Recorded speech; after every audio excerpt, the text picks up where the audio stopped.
Ce n'est pas votre quartier, vieil homme. L'officier Renard ricane en poussant Samuel, un homme noir de 72 ans, contre la clôture blanche immaculée de sa propre maison.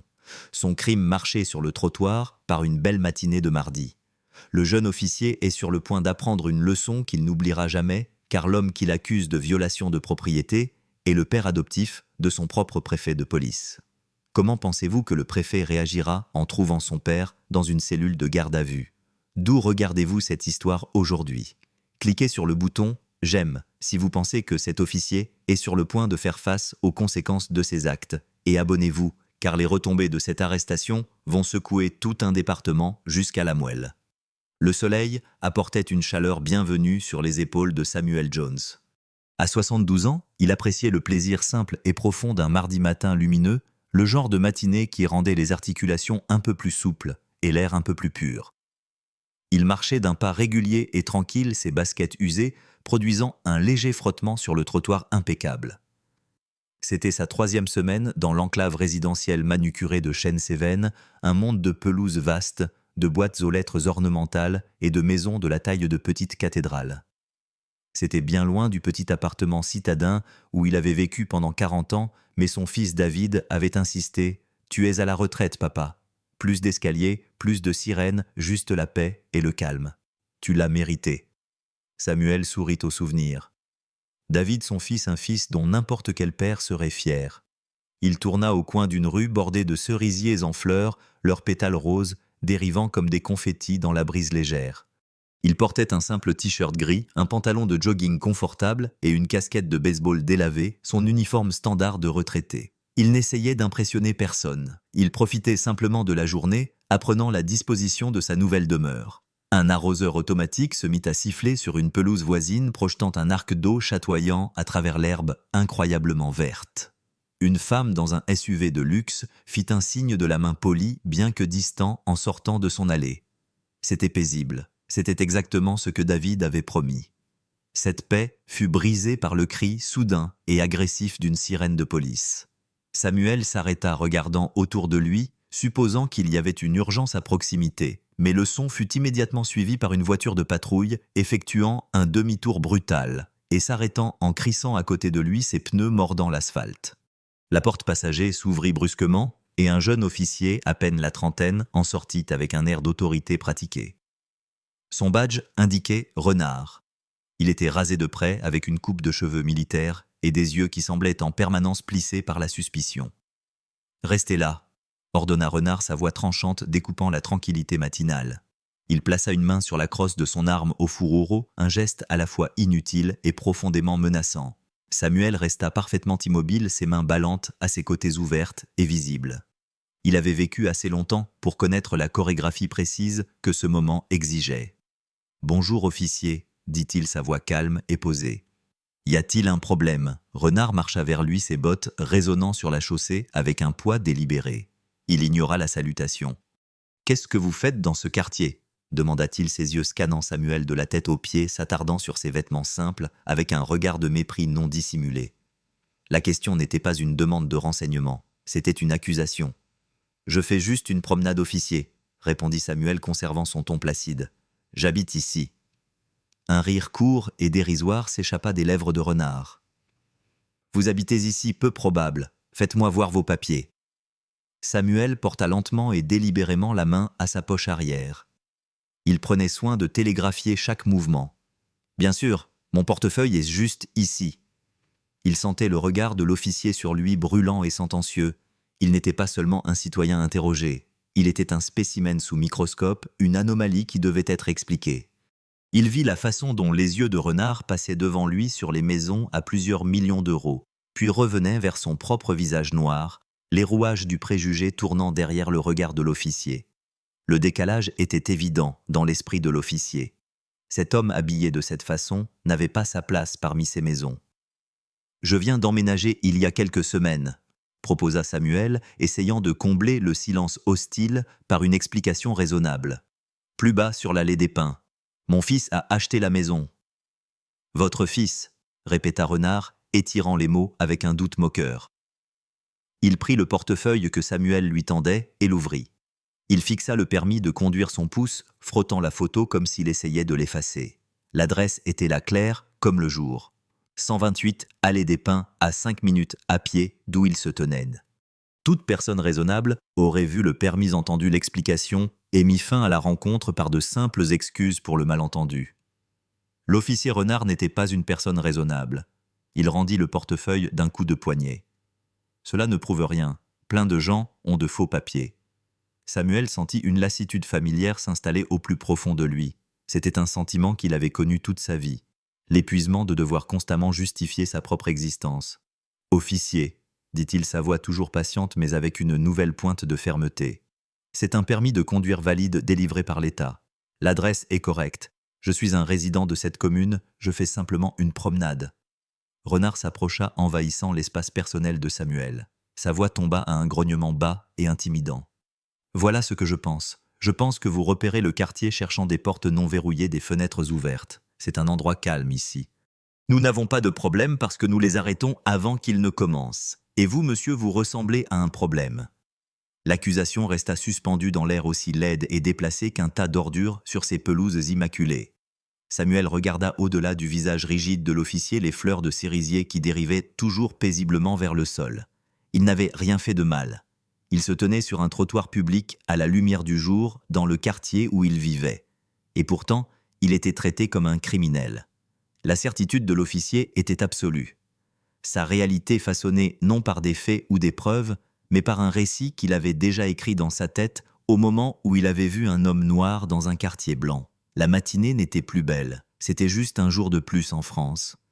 Samuel prit une inspiration lente et délibérée, essayant de s'ancrer face à l'hostilité croissante de l'officier. La panique était un luxe qu'il ne pouvait pas se permettre. La colère était un piège. Pendant 72 ans, il avait appris à naviguer dans ces moments avec un calme surnaturel, un mécanisme de défense affiné, au cours d'une vie de rencontres similaires. « Officier Renard », commença-t-il son ton mesuré et respectueux. « Je peux vous assurer que je ne repère rien. Je suis un retraité qui profite d'une promenade. La seule chose qui m'intéresse, c'est mon nombre de pas. » Il tenta même un petit sourire désarmant, mais celui-ci rebondit sur le granit de l'expression de Renard. L'officier n'était pas intéressé par la désescalade. Il était à la chasse et il avait trouvé sa proie. « Gardez vos blagues », trancha Renard. « Les gens ici, ils deviennent nerveux quand ils voient des étrangers errer. Nous avons eu une série de cambriolages dans le département voisin. Le signalement « un homme noir ». La généralisation était si large, si insultante, qu'elle en était presque absurde. Le sourire de Samuel s'effaça. « Officier, avec tout le respect que je vous dois, cela décrit des millions d'hommes. Je ne suis pas un suspect criminel simplement à cause de ma race. Vous n'avez aucun motif valable pour me retenir. » Il prononça les mots clairement, non comme un défi, mais comme une constatation de fait. Il connaissait ses droits, même si l'homme en face de lui semblait décidé à les ignorer. La mâchoire de Renard se crispa. La mention de motif valable sembla actionner un interrupteur transformant sa suspicion en agression pure et simple. « Oh, on fait l'avocat, c'est ça. Il croit qu'il connaît la loi mieux que moi. » Il fit un autre pas en avant, forçant Samuel à faire un demi-pas en arrière, son talon heurtant le bord manucuré d'une pelouse. « Mon motif valable, c'est vous. Vous n'êtes pas à votre place, vos vêtements, votre comportement. Vous flânez avec une intention coupable. » « Je marche », le corrigea Samuel doucement. « Il n'y a aucune intention autre que de prendre l'air. Flâner implique de rester immobile. Comme vous pouvez le voir, j'étais en mouvement jusqu'à ce que vous m'arrêtiez. » Le démantèlement calme et logique de son accusation ne fit qu'enrager Renard davantage. C'était un homme qui fonctionnait à l'instinct et au parti pris. Et le refus de Samuel d'être intimidé ou de rentrer dans le moule simpliste d'un criminel était un affront direct à sa vision du monde. Il ne pouvait pas gagner sur les faits, alors il redoubla d'autorité. « C'est moi qui jugerai de ce que vous faisiez », déclara Renard en bombant le torse. « Nous avons une politique de tolérance zéro pour les activités suspectes à Chenseven. C'est une communauté protégée. » Le regard de Samuel était fixe. Protégé de quoi exactement d'un retraité faisant une promenade matinale? La question était calme, mais elle portait un poids immense. Elle allait au cœur même du sujet. Le visage de Renard devint rouge par plaques. Protéger des gens qui n'ont rien à faire ici, des gens qui apportent le crime avec eux depuis la cité. Il fit un geste vague de la tête comme s'il indiquait une métropole lointaine et dégradée de laquelle Samuel était censé être sorti. C'est un quartier propre sur blanc et nous allons faire en sorte que ça le reste. Il n'avait pas voulu dire la dernière partie à haute voix. Samuel vit l'éclair de réalisation dans les yeux de l'officier, la reconnaissance momentanée qu'il avait exprimée tout haut la pensée laide et tacite. Mais la réalisation fut rapidement enterrée sous une autre couche de belligérance. Il l'avait dit maintenant, et il l'assumerait. « Je vois », dit Samuel les deux mots chargés d'un univers de sens. Tout semblant avait disparu. Il ne s'agissait pas d'un crime potentiel. Il ne s'agissait pas d'une personne suspecte. Il s'agissait de voir la présence d'un homme noir comme une contamination. « Mon fils est le préfet de police », dit Samuel, décidant que le temps de la soumission tranquille était révolu. Il ne le disait pas comme une menace, mais comme une dernière tentative d'injecter de la réalité dans cette farce qui dégénérait. « David Miller, peut-être que vous le connaissez. » Renard rejeta la tête en arrière et rit un son rauque et laid qui résonna dans la rue calme. « Le préfet de police. Oh, elle est bonne celle-là. Votre fils est le préfet de police. » Il se pencha, sa voix n'étant plus qu'un murmure venimeux. « Laissez-moi vous dire quelque chose. Je connais le préfet Miller. Je le vois toutes les semaines. C'est un homme bien, un leader fort, et il est blanc. Alors n'osez pas me mentir en essayant d'utiliser son nom. » La certitude absolue dans la voix de Renard était stupéfiante. Dans son esprit, l'idée d'un préfet de police blanc ayant un père noir était si impossible, si loin de sa compréhension, que cela ne pouvait être qu'un mensonge désespéré et pathétique. La logique de son préjugé était une boucle fermée. Toute preuve contredisant son parti pris était automatiquement rejetée comme fausse, une ruse, un mensonge. Samuel le regarda simplement. Il ne dit rien de plus. Il n'y avait plus rien à dire. Il avait offert son nom, son adresse, son identification et un lien vérifiable avec le plus haut responsable de l'application des lois de la ville. Chaque information avait été rejetée parce qu'elle ne collait pas à l'histoire que l'officier Renard avait décidé être vraie. La conversation était terminée.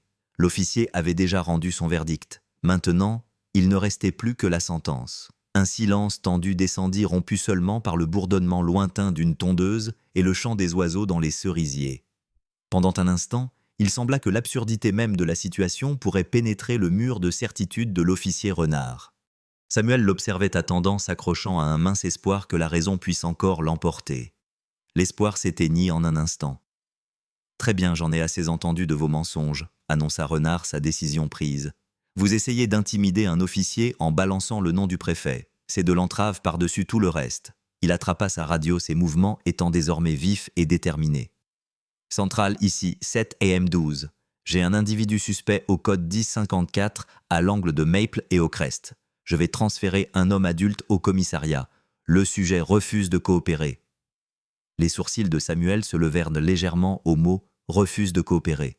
Il n'avait été que coopératif. Il n'avait pas élevé la voix, n'avait fait aucun geste menaçant. Il était resté immobile, avait répondu aux questions et fourni ses papiers. Mais dans le monde de Renard, ne pas avouer un crime que vous n'avez pas commis était la définition même du refus de coopérer. « Officier !» dit Samuel, sa voix basse et stable. « Vous faites une grave erreur. » « La seule erreur, c'est d'avoir cru que vous pouviez vous en tirer, » rétorqua Renard, détachant la sangle de sa pochette de menottes. « Retournez-vous. Mettez vos mains derrière le dos. » C'était le moment de l'action irréversible, le point de non-retour. Samuel sentit un nœud froid se former dans son estomac, un mélange d'incrédulité et de résignation lasse. Il pensa à David, à la vie paisible qu'il était censé commencer. Il s'était imaginé que son plus grand défi serait de comprendre les règles de recyclage de la copropriété, pas d'être arrêté sur un trottoir public pour le crime d'exister. Il ne se retourna pas. « Sur quel motif m'arrêtez-vous » demanda-t-il, sa voix résonnant avec une clarté qui sembla surprendre Renard. « Vous devez énoncer l'accusation. » Le visage de Renard se crispa d'impatience. « Violation de propriété, entrave, outrage à agent. Faites votre choix. Maintenant, retournez-vous avant que je ne vous y force. » « Je me tiens sur un trottoir public, » déclara Samuel calmement. « Ce n'est pas une violation de propriété. J'ai répondu à vos questions honnêtement, ce qui n'est pas de l'entrave, et je n'ai pas menti. Vous m'arrêtez sans motif légal. C'est une arrestation illégale. » Chaque mot était un contrepoint factuel précis à l'agression sans fondement de l'officier. Pour un officier professionnel chevronné, cela aurait été un moment de pause, de reconsidération. Pour Renard, c'était de l'essence sur un feu. Il voyait la connaissance que Samuel avait de ses droits, non comme une prérogative de citoyen, mais comme un défi criminel à son autorité. Il s'élança en avant saisissant le bras de Samuel d'une poigne rude et puissante. La violence soudaine du mouvement envoya une décharge de douleur dans l'épaule de Samuel. « J'ai dit retournez-vous !» grogna Renard, son visage à quelques centimètres de celui de Samuel. L'instinct affiné par des années passées à éviter les conflits dit à Samuel d'obtempérer. La résistance même justifiée ne mènerait qu'à plus de violence. Il laissa l'officier le faire pivoter son dos, faisant maintenant face à la rue. Les piquets blancs immaculés de la clôture d'un propriétaire pressèrent sa poitrine. Il entendit le cliquetis métallique des menottes. Puis vint la morsure froide et impitoyable de l'acier sur ses poignets. Renard les serra fort bien plus que nécessaire. Le métal s'enfonça dans la peau fine de ses bras de 72 ans, une pression brutale et humiliante. Il sentit la circulation se couper presque immédiatement. C'était un acte délibéré de petite cruauté, une affirmation physique de dominance pour le punir de son défi verbal. Samuel grimaça, mais ne produisit aucun son. Il fixa la clôture, le bois parfaitement peint, la pelouse manucurée, juste derrière. Une vie d'ordre et de privilège. Une vie dont il faisait maintenant partie, tout en étant simultanément, violemment exclu. « Vous avez le droit de garder le silence », commença Renard, récitant les droits d'un ton monocorde et ennuyé, tout en fouillant brutalement Samuel. Les mots étaient une moquerie, une récitation creuse d'un processus censé garantir la justice, mais utilisé ici comme un outil d'oppression. Tout ce que vous direz pourra être retenu contre vous devant un tribunal. Samuel l'entendait à peine. Il était concentré sur la sensation de l'acier froid autour de ses poignets. C'était un poids qui était plus que physique. C'était le poids du préjugé, le poids d'un système qui permettait à un homme comme Renard d'exercer un pouvoir sans contrôle sur un homme comme lui. C'était le poids d'un mensonge imposé par toute l'autorité terrifiante de la loi. Il sentit les mains de Renard fouiller ses poches, sortant ses clés, un mouchoir et une photo de David de son portefeuille. « Le fils du préfet Miller, hein ?» se moqua Renard, la voix dégoulinante de sarcasme juste à l'oreille de Samuel. « Vous allez vous sentir vraiment stupide quand vous serez dans une cellule. » Samuel ferma les yeux. Il ne se sentait pas stupide. Il ressentait une tristesse profonde et pesante. Il se sentait triste pour l'officier, un jeune homme tellement dévoré par ses propres préjugés qu'il était aveugle à la vérité juste devant lui. Et il se sentait triste pour lui-même, pour l'indignité de ce moment, pour la simple promenade paisible qui lui avait été volée. Les menottes étaient une déclaration physique brutale que dans les yeux de cet officier, ses droits, sa résidence et son humanité même étaient sans importance. L'arrière de la voiture de patrouille était une cage exiguë et sentant le désinfectant éventé avec l'odeur légère et persistante de la peur humaine. Renard poussa Samuel à l'intérieur avec une force inutile, l'obligeant à baisser la tête maladroitement pour éviter de heurter le cadre de la porte. La porte se referma avec une finalité assourdissante, l'enfermant dans le purgatoire de plastique dur du siège arrière. Il n'y avait pas de poignée à l'intérieur, aucun moyen de s'échapper. Une épaisse cloison en plexiglas le séparait de l'avant, une barrière claire, renforçant son nouveau statut de prisonnier. Renard se réinstalla sur le siège conducteur, la suspension de la voiture gémissant sous son poids. Il ne démarra pas le moteur immédiatement. Au lieu de cela, il ajusta son rétroviseur non pour voir le trafic derrière lui, mais pour fixer son regard sur Samuel. Un sourire suffisant et triomphant jouait sur ses lèvres. « Confortable là derrière ?» demanda Renard, sa voix chargée d'une fausse inquiétude. Samuel ne répondit pas. Il restait parfaitement immobile, ses mains menottées, reposant maladroitement sur ses genoux. Il se concentrait sur sa respiration, la gardant lente et régulière. Il ne donnerait pas à cet homme la satisfaction de voir sa colère ou sa peur. Il avait déjà perdu sa liberté. Il ne livrerait pas sa dignité. Son silence sembla agacer Renard. « On ne parle plus beaucoup maintenant, n'est-ce pas, tous ces grands discours sur vos droits et la loi. Et regardez-vous assis à l'arrière de ma voiture, pile là où est votre place. » Renard mit enfin la voiture en marche et quitta le trottoir. Ils traversèrent les rues ensoleillées de Chênes-Cévennes devant les belles maisons et les arbres en fleurs. C'était une expérience surréaliste que d'être exhibé à travers son propre quartier comme un captif. Il vit un homme faire son jogging, une femme jardiner, une paire d'enfants faire du vélo sur le trottoir. Aucun d'eux ne prêta attention à la voiture de police qui passait. C'était juste un élément de plus du décor, un symbole de la sécurité qu'ils considéraient comme acquise. Il n'avait aucune idée que pour Samuel, ce symbole était devenu un véhicule d'oppression. Vous savez, nous travaillons dur pour garder cet endroit agréable, dit Renard, poursuivant sa conversation unilatérale. Les gens paient cher pour vivre ici. Ils paient pour avoir l'esprit tranquille. Ils paient pour ne pas avoir à s'inquiéter de gens comme vous errant dans leur jardin à l'affût d'une opportunité. J'étais sur le trottoir, déclara Samuel, sa voix plate et dénuée d'émotion. Il créait un enregistrement. Il savait que la plupart des voitures de patrouille avaient des systèmes d'enregistrement audio. Laissez l'homme parler. Laissez-le documenter ses propres préjugés. Trottoir-jardin, quelle différence, balaya Renard d'un geste de la main. Vous étiez là, et vous ne devriez pas y être. C'est aussi simple que cela. Le préfet Miller comprend ça. C'est lui qui a lancé l'initiative Tolérance Zéro. Il veut que nous soyons proactifs pour arrêter le crime avant qu'il n'arrive. C'est exactement ce que j'ai fait aujourd'hui. Un exemple d'école de police proactive. L'ironie était sidérante. Il invoquait le nom de David et ses politiques pour justifier l'arrestation du propre père de David. L'arrogance de l'homme n'avait d'égal que son ignorance. Il était si confiant dans son interprétation déformée de son devoir qu'il s'en vantait. Samuel regardait par la fenêtre mémorisant l'itinéraire. Il ne prenait pas le chemin le plus direct vers le commissariat. Renard tournait dans les parties les plus riches du quartier prolongeant ce voyage humiliant. Espérait-il qu'un des résidents le verrait avec un homme noir à l'arrière et ressentirait un élan de gratitude pour sa vigilance? C'était un tour d'honneur malade et tordu. Le préfet va me donner une mention pour ça, Jean Paris, songea Renard à voix haute, son ego gonflant visiblement. Ça montre de l'initiative de bons instincts, c'est ce qu'il cherche chez un officier qui veut monter en grade. Pas comme certains de ces types qui restent assis dans leur voiture toute la journée à boire du café. Moi je suis sur le terrain, je fais bouger les choses. Il jeta un autre regard dans le rétroviseur cherchant une réaction. Samuel croisa son regard, son expression illisible. À l'intérieur, une tempête silencieuse se préparait. Ce n'était pas la colère chaude et explosive de sa jeunesse. C'était une furie froide et dure forgée par des décennies d'injustice. Cet homme, dans sa profonde stupidité, ne se contentait pas d'arrêter un innocent. Il profanait l'idée même de l'insigne de l'uniforme et de la confiance publique que David travaillait si dur à construire et à maintenir. Renard pensait servir son préfet. En réalité, il trahissait chaque principe que son préfet défendait. Alors qu'il quittait enfin les avenues immaculées de Chêne-Séven pour se diriger vers l'architecture plus fonctionnelle et encrassée du centre-ville, le ton du voyage changea. Le défilé était terminé. Maintenant venait le traitement. La voiture de patrouille descendit dans un passage souterrain et le soleil radieux du matin fut momentanément remplacé par l'orange vacillant des lumières du tunnel.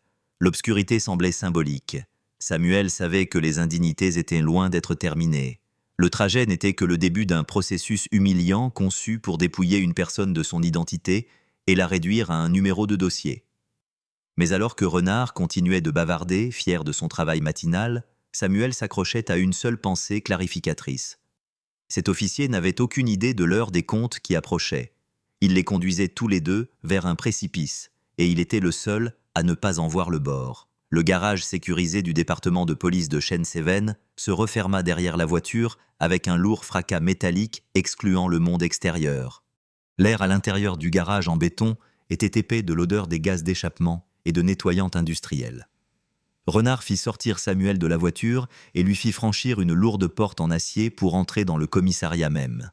La transition fut brutale. De l'air libre de son quartier à l'atmosphère stérile et oppressive de la bureaucratie policière. Le commissariat était une ruche d'activité. Des officiers en uniforme se déplaçaient avec détermination.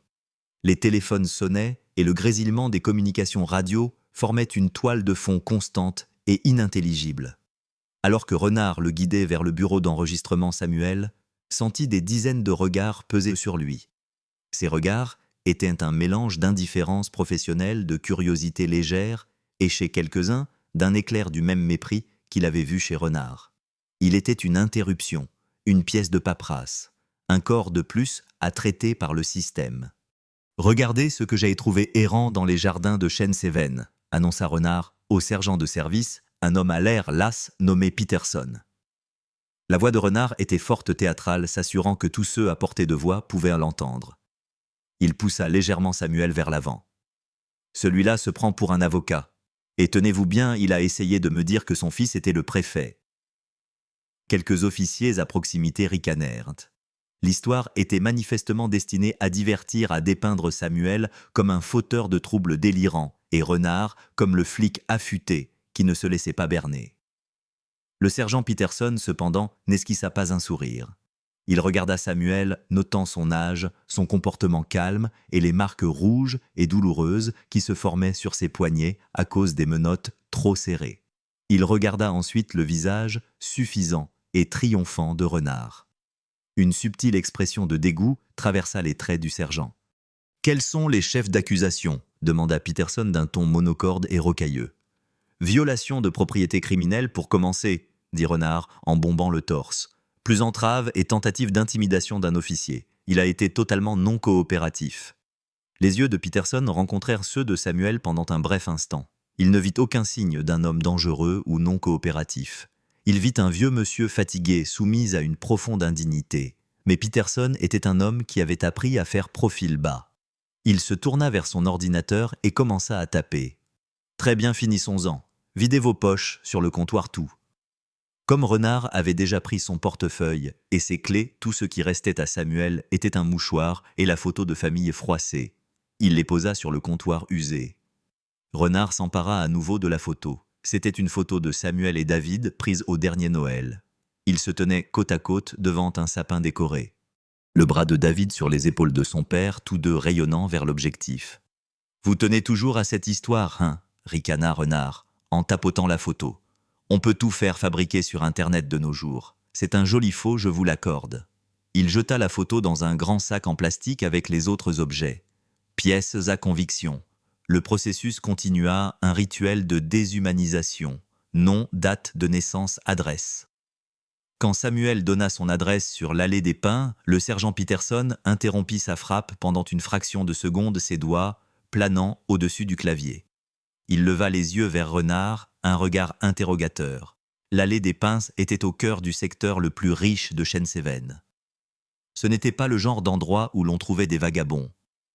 Renard leva simplement les yeux au ciel, un signal clair à Peterson de faire son travail et de ne pas poser de questions. Le sergent soupira et reprit sa frappe.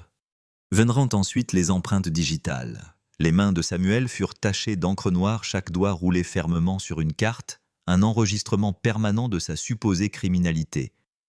Puis vint la photo d'identité judiciaire.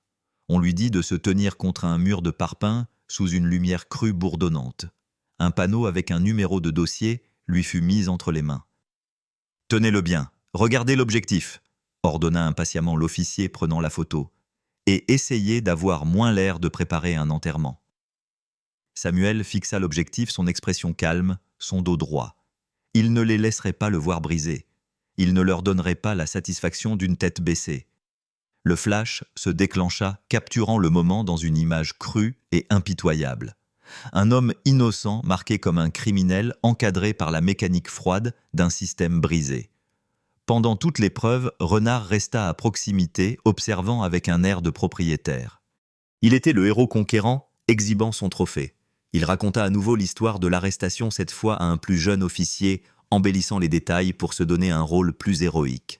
Alors je lui dis, c'est du préfet Miller que vous parlez, et vous, monsieur, n'êtes certainement pas son fils. Vous auriez dû voir sa tête. Le mépris était étouffant. Ce n'était pas seulement Renard. C'était dans les rires désinvoltes des autres officiers, dans l'indifférence ennuyée du photographe, dans les murs même du bâtiment. Cet endroit était une machine et il n'était que du grain pour le moulin. Ils avaient leur récit l'étranger dangereux et chaque étape de ce processus était conçue pour le renforcer. Ils ne cherchaient pas la vérité, ils fabriquaient de la culpabilité. Alors qu'ils l'emmenaient enfin loin du bureau d'enregistrement vers une rangée de cellules de garde à vue, Samuel savait que pour ces hommes, l'affaire était déjà classée. Ils avaient attrapé leur homme. Le seul problème était qu'ils avaient attrapé le mauvais. La cellule de garde à vue était une petite boîte en béton meublée de rien d'autre qu'un banc en acier boulonné au mur. L'air était froid et sentait vaguement l'eau de Javel et le désespoir. La lourde porte se referma avec fracas, le bruit du verrou glissant en place, résonnant dans le petit espace. Samuel était enfin seul. La cruauté théâtrale de l'officier Renard et l'indifférence désinvolte des autres furent remplacées par un silence profond et isolant. Il s'assit sur le banc froid, le dos droit. Les menottes trop serrées avaient enfin été retirées pendant l'enregistrement, mais ses poignets pulsaient d'une douleur sourde et persistante. Il les fit tourner lentement, essayant de faire revenir la sensibilité. Il regarda autour de la cellule. Des éraflures et des graffitis délavés souillaient les murs peints des noms, des dates, des messages désespérés laissés par les occupants précédents. C'était un endroit où l'espoir venait mourir. Mais Samuel n'était pas sans espoir. C'était un homme patient. Il avait appris depuis longtemps que réagir avec rage face à l'injustice était comme essayer de combattre l'océan. On s'épuisait pendant que la marée continuait. La clé était d'attendre de trouver le bon courant et d'utiliser le propre poids du système contre lui. Son moment viendrait. Après ce qui sembla être 1 heure, le sergent Peterson apparut à la fenêtre grillagée de la porte de sa cellule. Le visage de l'officier plus âgé était marqué par un conflit intérieur silencieux. Il évitait le contact visuel direct. « Vous avez droit à un appel », dit Peterson, sa voix basse, presque comme s'il avait honte. « Il y a un téléphone sur le mur au bout du couloir. Gardez-le sous les 2 minutes. Faites en sorte qu'il compte. » Il déverrouilla la porte sans la force théâtrale que Renard avait utilisée. Il y avait un petit geste de décence presque imperceptible dans la façon dont il maniait les clés. Samuel hocha la tête et se leva, ses articulations raides à cause du banc froid. Il suivit Peterson dans un court couloir jusqu'à un téléphone public encrassé boulonné au mur. Son cordon métallique était court, l'obligeant à se tenir penché. Peterson restait à une distance respectueuse, lui accordant un semblant d'intimité. C'était le pivot sur lequel toute la journée allait basculer. Il pouvait appeler un avocat, et ce serait la chose sensée et attendue à faire. Un avocat entamerait un processus long et lent de dépôt et d'audience, une bataille qui prendrait des mois ou même des années à se résoudre. Mais Samuel n'était pas intéressé par cela. Il était intéressé par une reddition de comptes immédiate et décisive. Il devait passer un appel qui ferait exploser le monde autosuffisant et suffisant que l'officier Renard avait construit autour de lui. Il décrocha le lourd combiné, le plastique froid glissant contre son oreille. Il n'avait pas besoin de chercher un numéro. Il connaissait par cœur celui dont il avait besoin. Ce n'était pas la ligne de bureau de David au commissariat central à laquelle répondrait un répartiteur ou une secrétaire qui lui demanderait de patienter. C'était le téléphone portable privé de David, le numéro qu'il ne devait utiliser qu'en cas de véritable urgence. Être arrêté illégalement et jeté dans une cellule par l'un des propres officiers de son fils constituait certainement une urgence. Il composa les 10 chiffres d'un doigt assuré. Cela sonna 2 fois. Puis la voix de David, calme professionnel, la voix du préfet de police. « Miller. »« David, c'est papa, » dit Samuel, sa propre voix calme et posée. Il ne criait pas. Il ne pleurait pas. Il ne suppliait pas. Il énonçait simplement les faits. Il y eut une pause à l'autre bout de la ligne. Il entendait le son lointain d'autres personnes parlant en arrière-plan. David était en réunion. « Papa, tout va bien, je suis un peu occupé là. » « Désolé de t'interrompre, mon fils, » continua Samuel, son ton inébranlable. « Mais je suis au commissariat de Shenseven. J'ai été arrêté. » Le silence qui suivit fut absolu. Samuel pouvait pratiquement entendre les rouages tourner dans l'esprit de David. La confusion, l'incrédulité, l'horreur naissante. Les bruits de fond à l'autre bout de la ligne cessèrent. Il pouvait imaginer David levant une main pour faire taire la pièce. « Tu es où ?» demanda David, sa voix n'étant plus qu'un murmure bas et tendu. « De quoi tu parles ?»« Au commissariat du centre. Je faisais une promenade sur la rue des Érables et un officier m'a arrêté, » expliqua Samuel de manière concise. « Son nom est Renard. Les charges, d'après ce que j'ai compris, sont violation de propriété et entrave. »« Renard, » répéta David. Ce n'était pas une question. C'était le son d'un nom gravé dans sa mémoire. « D'accord, papa, reste calme. Ne dis rien à personne. Tu es blessé. Ils t'ont fait du mal. » Le calme professionnel avait disparu de la voix de son fils, remplacé par l'urgence brute et protectrice d'un fils. « Je ne suis pas blessé, » dit Samuel, choisissant de ne pas mentionner les ecchymoses sur ses poignets. Cela pouvait attendre. « J'ai juste pensé que tu devrais savoir. »« J'arrive, » trancha David, les mots secs et tranchants comme du verre brisé.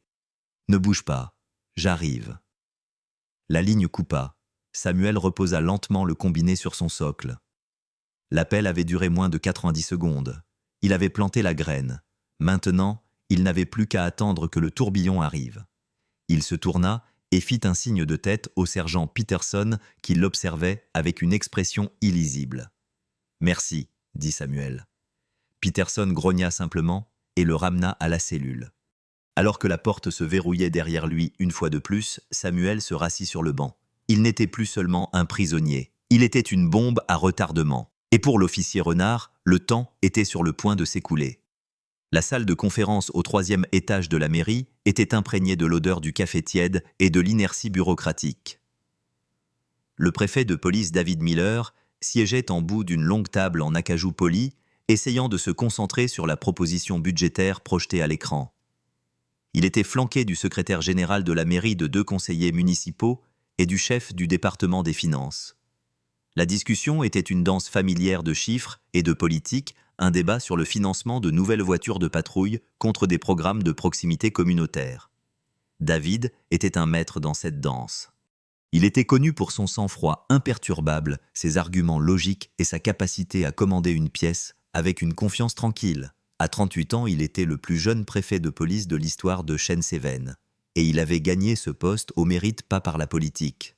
C'était un réformateur dévoué au principe de la police de proximité, de la transparence et surtout de la responsabilité.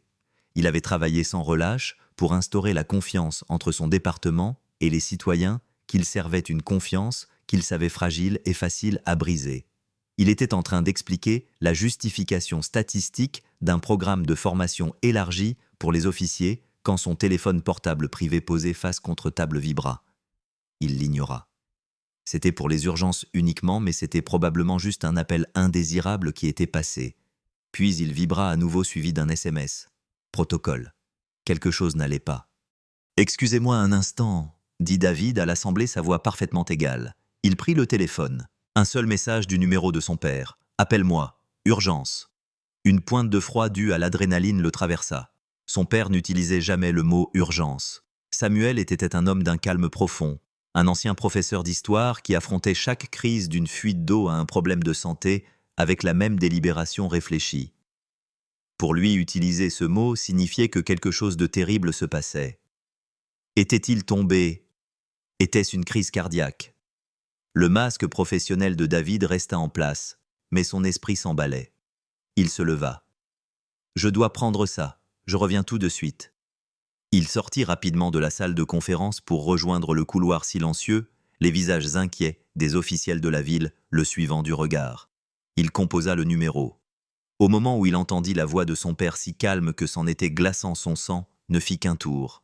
« Je suis au commissariat de Shen-Seven, j'ai été arrêté. » Les mots ne firent pas sens au début, c'était une suite de syllabes absurdes. Son père, arrêté, c'était impossible. Sam Jones était l'homme le plus respectueux des lois et le plus doux que David ait jamais connu. C'était un homme qui rendait ses livres de bibliothèque un jour à l'avance et triait ses recyclables avec un soin méticuleux. Le concept même de son arrestation était aussi grotesque que le soleil se levant à l'ouest. « Tu es où ?» demanda David, son esprit luttant pour rattraper et traiter l'impensable.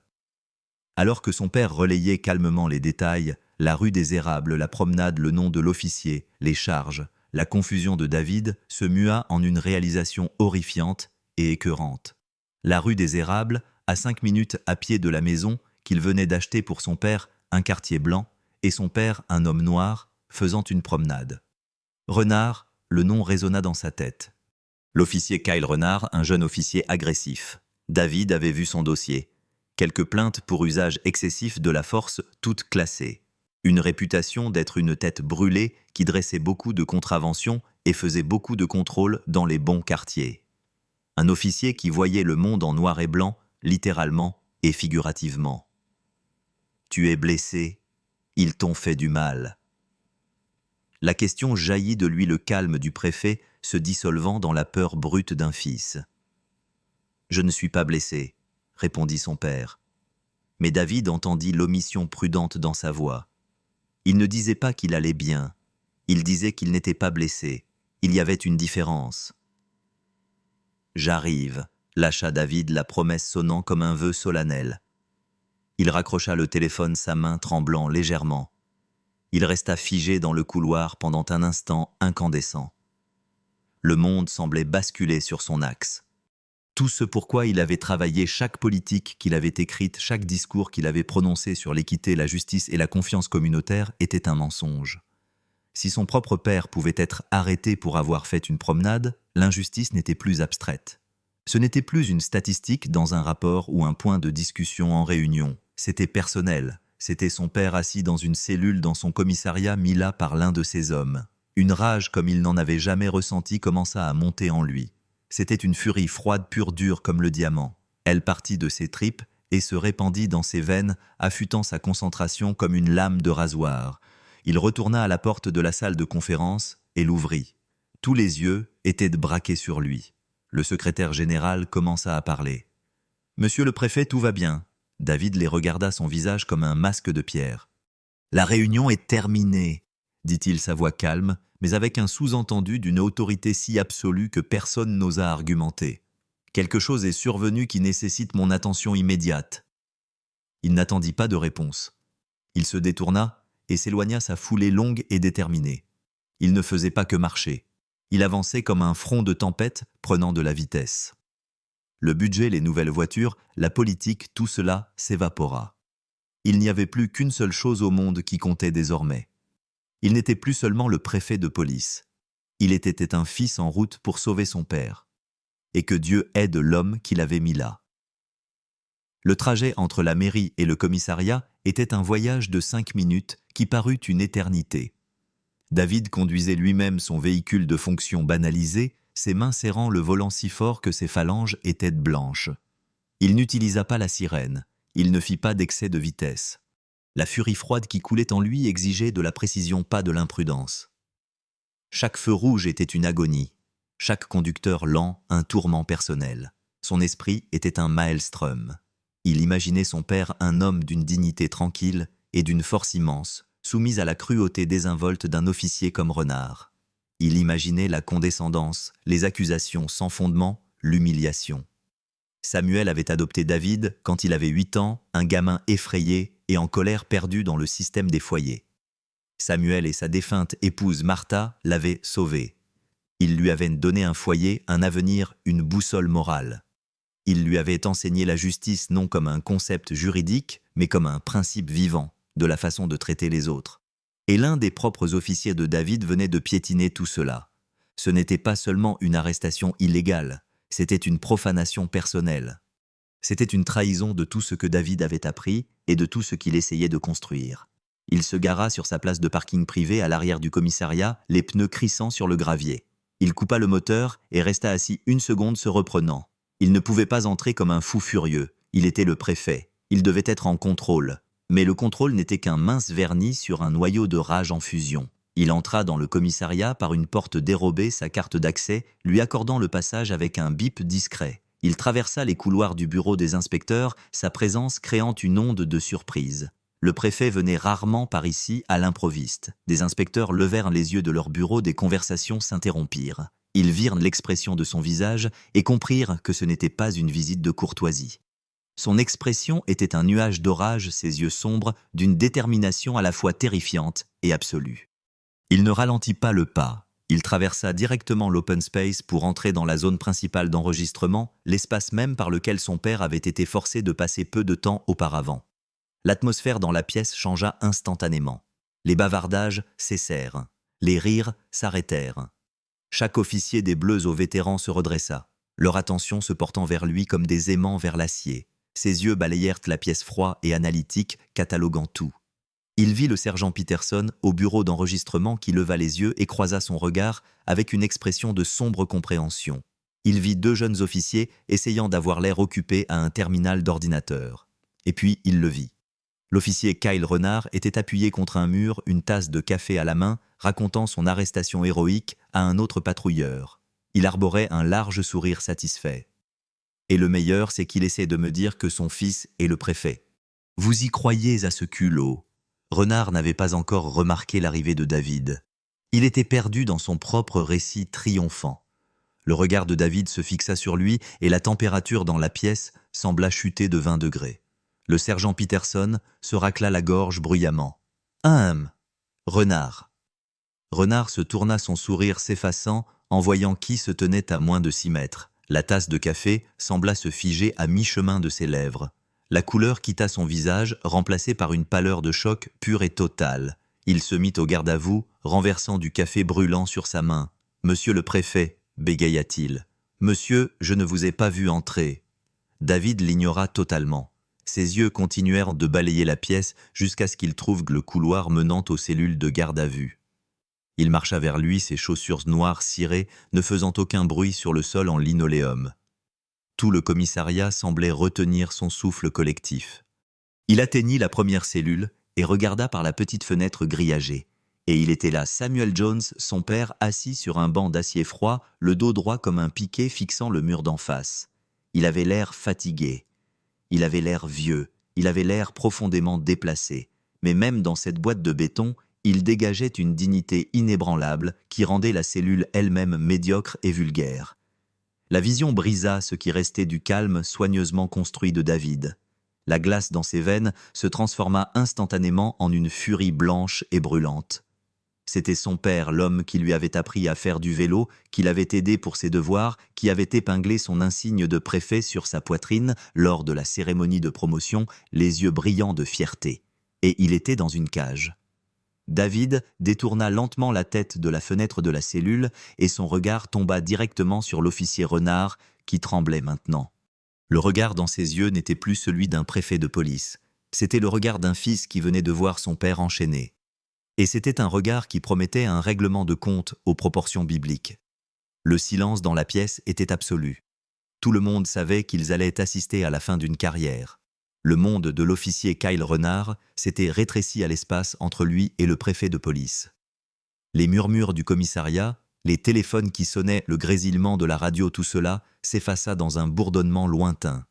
Il n'y avait plus que la furie silencieuse et terrifiante émanant de David Miller. L'esprit de Renard qui quelques instants plus tôt rejouait son arrestation triomphante était maintenant un désordre frénétique de confusion et de déni. Ça ne pouvait pas être, c'était un piège, une coïncidence. Le vieil homme ne pouvait pas être... David revint lentement de la cellule de garde à vue, chaque pas délibéré et pesant. Il s'arrêta directement devant le sergent Peterson, mais ses yeux ne quittèrent jamais Renard. « Donnez-moi les clés des cellules », dit-il, sa voix dangereusement calme. Le sergent Peterson, le visage de marbre, n'hésita pas. Il détacha un trousseau de clés lourdes de sa ceinture et les posa sur le comptoir. Le cliquetis métallique fut le seul son dans la pièce immense. David prit les clés. Il ne délégua pas. Il n'ordonna pas à quelqu'un d'autre de le faire. Il retourna lui-même à la porte de la cellule. Les officiers regardèrent pétrifiés leur préfet. Le chef de tout le département déverrouillait personnellement la cellule d'un homme que son officier subalterne venait d'arrêter pour violation de propriété. Le verrou glissa avec un bruit sourd et métallique. David ouvrit la lourde porte. « Papa », dit-il, sa voix chargée d'une émotion qu'il ne pouvait cacher. « Rentrons à la maison. » Samuel se leva lentement, les articulations raides. Il sortit de la cellule, ses yeux croisant ceux de son fils. Il y vit la rage, la douleur, l'amour protecteur. Il fit un petit signe de tête presque imperceptible, une communication silencieuse passant entre eux. « Je vais bien, mais nous allons régler ça. » David posa une main sur l'épaule de son père, un geste à la fois de soutien et farouchement protecteur.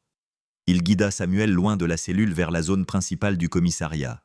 Et alors qu'il sortait au grand jour, la dynamique de pouvoir dans la pièce ne fit pas que changer. Elle fut totalement pulvérisée. L'homme dont Renard s'était moqué, qu'il avait poussé et menotté, se tenait maintenant sous le bras protecteur de l'homme le plus puissant du bâtiment. Le vagabond s'avérait être le père du préfet.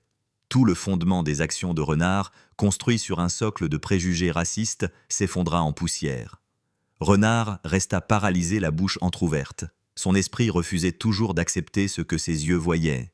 « Monsieur, je ne comprends pas », bégaya-t-il, la voix chevrotante. « Cet homme, il violait une propriété. Il agissait de manière suspecte. Il m'a menti. » David tourna la tête, un mouvement lent et délibéré.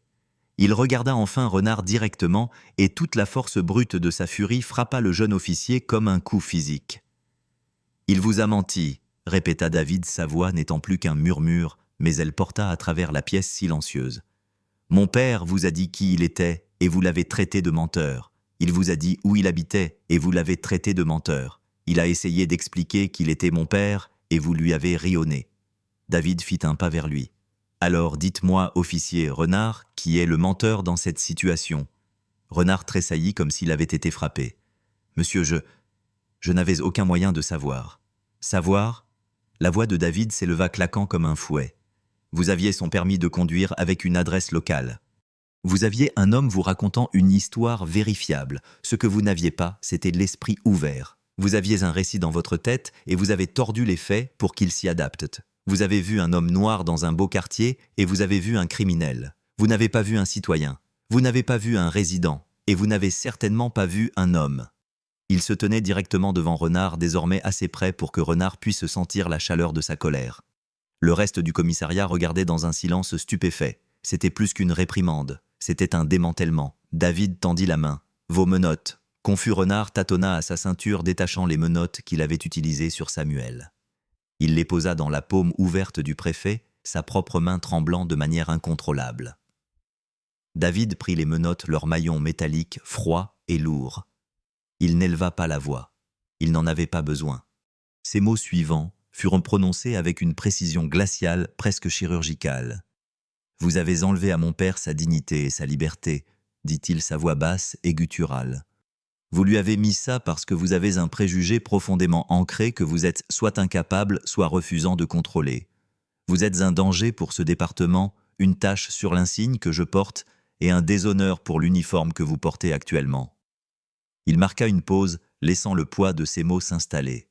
« Dans mon bureau, tout de suite. » Il tourna le dos à Renard, un geste de mépris ultime. Il guida doucement son père vers une chaise. « Papa, s'il te plaît, assieds-toi là une minute. Le sergent Peterson va t'apporter de l'eau. Je dois avoir une conversation avec cet officier. » Samuel hocha la tête, observant son fils prendre le contrôle. La furie tranquille, le commandement absolu. Il avait toujours su que David possédait cela, mais il ne l'avait jamais vu déchaîné de la sorte. Alors que David faisait signe à Renard terrifié et blanc comme un linge de le précéder dans le couloir, le message pour tout le monde dans la pièce était clair et indéniable. Le système de préjugés ordinaires qui avait permis cette injustice venait de percuter un objet inamovible. Le fracas ne faisait que commencer. La porte du bureau du préfet se referma, le clic étant anormalement fort dans le silence tendu. Le bureau de David était normalement un lieu d'autorité calme, avec des citations encadrées au mur, un grand bureau en chêne et une fenêtre surplombant la ville. Aujourd'hui, il ressemblait à une cage. Il passa devant Renard et se tint derrière son bureau, non pour s'asseoir, mais pour créer une barrière de pouvoir claire et indéniable. Il n'était plus David Miller le fils. Il était le préfet Miller, l'arbitre final de la justice dans ce bâtiment, et Renard était l'objet de toute son attention exclusive. Renard restait figé au milieu de la pièce, ses mains jointes derrière le dos, dans une parodie de position de repos. Il tremblait visiblement, la sueur perlant sur son front. La confiance suffisante qu'il portait comme une seconde peau toute la matinée avait disparu dépouillée pour révéler un jeune homme effrayé et acculé qui commençait à comprendre l'ampleur de son erreur. « Monsieur, » commença Renard, sa voix mince et chevrotante, « si j'avais su qu'il était votre père, je n'aurais jamais... » « Assez, » ordonna David, le mot unique, le coupant comme un rasoir. « Arrêtez ça tout de suite. Est-ce que vous vous entendez? Est-ce que vous comprenez ce que vous dites ?» Il se pencha en avant, les mains à plat sur la surface polie de son bureau. « Vous ne vous excusez pas pour avoir arrêté illégalement un citoyen. Vous ne vous excusez pas pour avoir profilé un homme sur la base de sa race. Vous vous excusez de vous être fait prendre.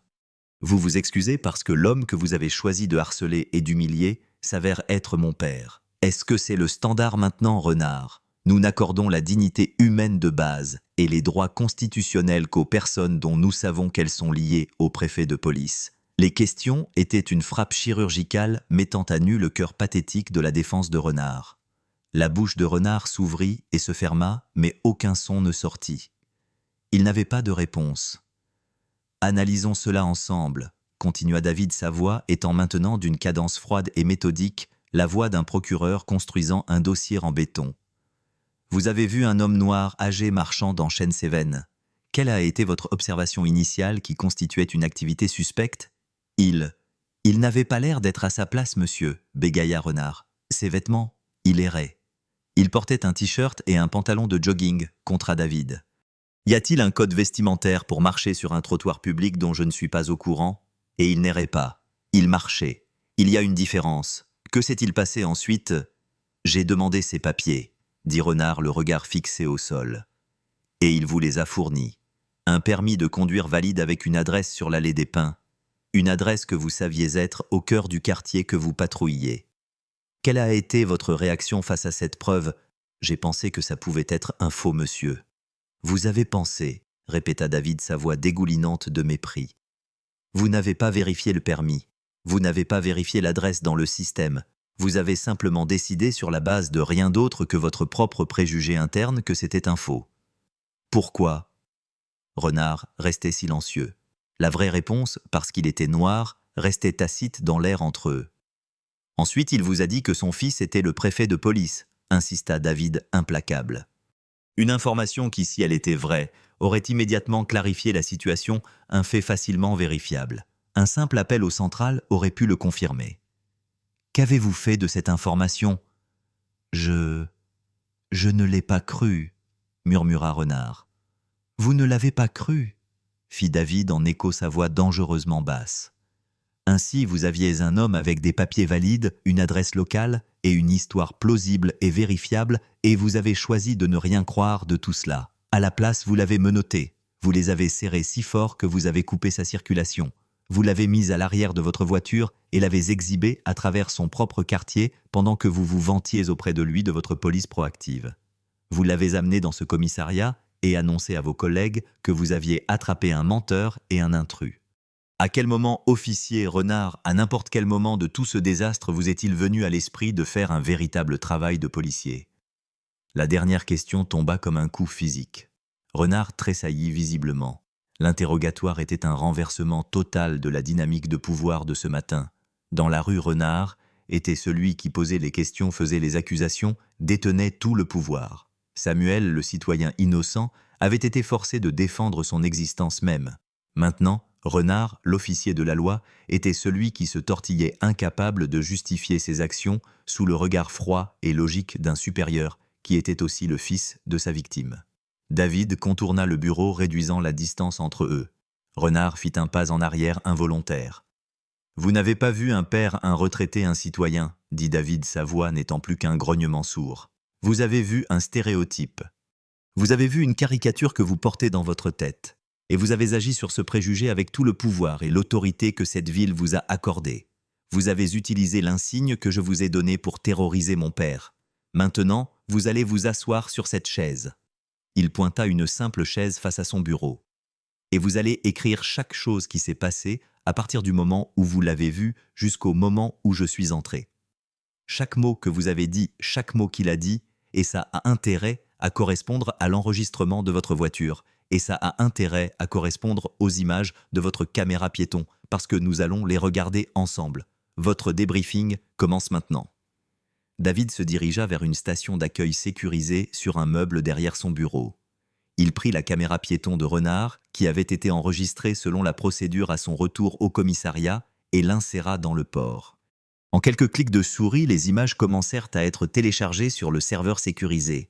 Une barre de progression apparut sur le grand moniteur au mur du bureau. Les deux hommes restèrent en silence pendant le chargement. Le seul son était le ronronnement discret de l'ordinateur. Pour Renard, c'était le son de sa perte qui s'égrenait. « Asseyez-vous, Renard, » dit David, désignant à nouveau la chaise. Cette fois, Renard obtempéra immédiatement, s'y affaissant, comme si ses jambes ne pouvaient plus le porter.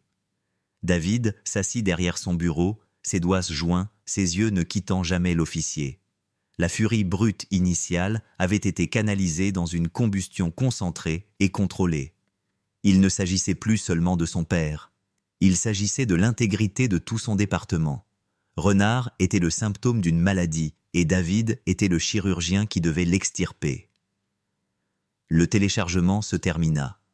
« Très bien, officier, » dit David d'un ton purement professionnel.